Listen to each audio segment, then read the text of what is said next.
Ang nakaka-enjoy lang dito is yung, oh, tama talaga. Ito yung ano, ayan, healthy coffee. Oh, see? Yan, yan si boss. At saka, yan. So, makikita nyo, ayan, ayan, ayan. So, ayan.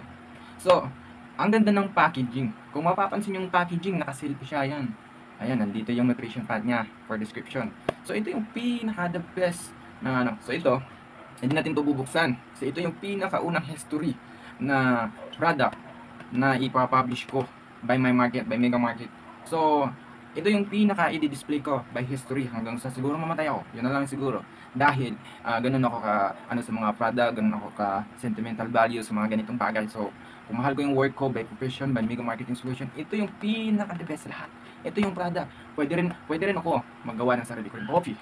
So, paano ba yun? Starting, sa website nila, meron diyang starting for 400,000 to 700,000 for starting para sa sarili mong brand. So, syempre meron na silang FDA assistant at saka mga ilan pang information na kailangan na i-assess sa inyo. So, alam naman natin, hirap naman talaga magkaroon ng isang business, but nandiyan na yung Go Nutrients Manufacturer, tutulungan ko rin kayo sa market niyo. So, ito yung pinaka gustong gusto ko sa lahat. Una, coffee. Ayan, coffee. So, asin talaga. Bango. Hindi ko pa nga naamoy, oh. Ang bango na. So, yun. Unang product natin.